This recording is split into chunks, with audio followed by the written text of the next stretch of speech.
Alright class, settle down. Today we're going to be talking about the grind.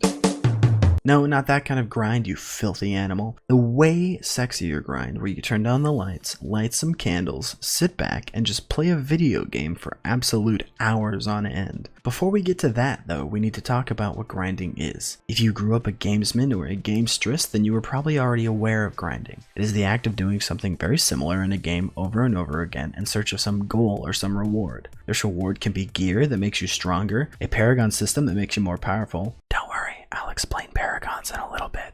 Or an achievement that makes you feel real good and you can shove in the faces of others. Grinding can be compared to the pepperoni or sausage to your video pizza. They taste good and can really add to the pizza, but they can't save the meal if the cheese or the dough sucks. I have taken the liberty of breaking the grind down into 3 simple possibilities. You can either run into the game plus grind, the game minus grind, or the grind minus game. What it all boils down to is how the grind interacts with the game itself. Now, I want to get one of these possibilities out of the way first. The grind minus game is not very easy to find and is borderline theoretical. In fact, many of the examples I can find are only existent because of a grind that was introduced from an outside source. Let me explain. When I was a youngin', most of the little video lads and lasses were playing on consoles. I was a boy that grew up playing the Xbox consoles. I lived my gamer life on my original Xbox and eventually my Xbox 360. Games are no stranger to achievements, as they've been around a very long time. And on the 360, there was a very specific way to show off to all your other 12-year-old friends that you were the best. I'm talking about gamer score, ladies and gentlemen. If you played PlayStation, I guess I'm talking about trophies, but nobody went around middle school bragging about their trophies. Gamer score was simple and obviously quantifiable. That was the whole point. This introduction of an outside grind was probably very lucrative to the parts of the industry that were just making terrible games. Why else would anyone play through the 2006 Sonic game, or Army of Two, or Bomberman Axe Zero?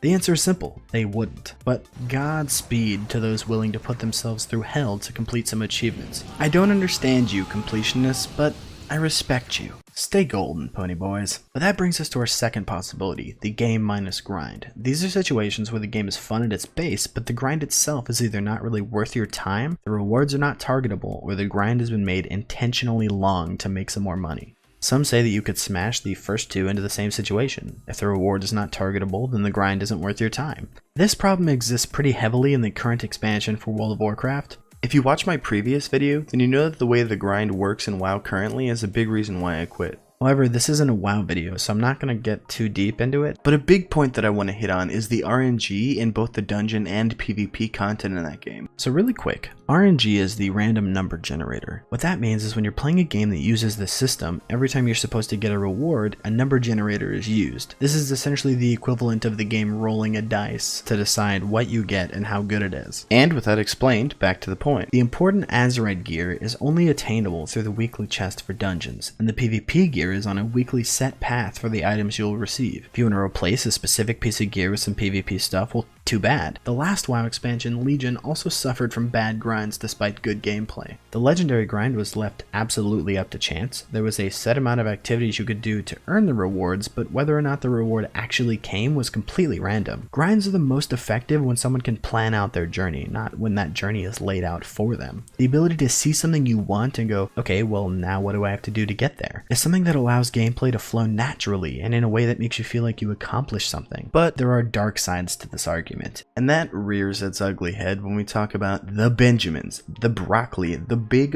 buckaroos. Money has been an interesting introduction into the world of the grind, because let's face it, there are plenty of people out there that don't enjoy it, like a ton of people. Enough to where these companies realize that a great way to make an extra buck is to put a grind into a game that isn't very enjoyable on purpose to incentivize using the paid highway to the end of the game. This is something that I refer to as the next generation of grinding, where the grind is how long it takes for some kid to beg his mom for her credit card, or the amount of time it takes to go, screw this, I'm just gonna drop a couple bucks. Well, let me tell you, those few bucks add up to quite a hefty sum. This is extremely prevalent in the 2K basketball game series, to the point where it has been memed into the ground. Granted, you could just play the game to get all these rewards, but your character starts out so underskilled that it makes more sense for someone to spend some of their money than all of their time. In my opinion, this is a terrible thing. It makes sense that some people just don't have the time to play the game all the way through, but the steps being taken to make the grind less appealing is pretty sad. These games have become more about profit than the fun and replayability quality of the game itself. However, there is a light at the end of the tunnel, for the grind is not dead. In fact, the grind is very strong and is the foundation of many enjoyable gaming experiences throughout time. This even reaches all the way back to the basement days. Nerds across the world, young and old, would sit in someone's basement or living room and just grind out experience points with their friends. Sure, the pull of the DM's storytelling and the camaraderie is what got you there, but I'll be damned if it doesn't feel good to level up and add something incredible to your toolkit. Something that you can show to your friends and get excited about how much easier some situation is going to be because of it. Digitally, the grind found its home pretty early with everyone's favorite pocket monsters. Pokemon gave the grind a far and wide reach as early as 1996. Games where this incredible world of creatures went, well, you're 10 years old now, boy. Take this backpack and these weird little balls and go fight a bunch of monsters. But morality aside, this flung a whole generation into a love for the concept of the RPG grind. Your Pokemon's level and stats were of the utmost importance. They gained new powers over time with a decently paced change of scenery that kept the game fresh and new. Not to mention the countless combinations of Pokemon that you could put on your team. But once the grind was out of the bag, there was no way to put it back in. It moved to infect more games and genres as time went on. It led us to Call of Duty. This grind came not in the form of an RPG, but as a big introduction to many of the cosmetic grind. The Modern Warfare games took up a lot of my time as a kid. Specifically Modern Warfare 2. It gave you the option of targeting certain skins for your guns. Get kills, do this much damage, shoot this many heads, and I'll be damned if it didn't just feel good to just...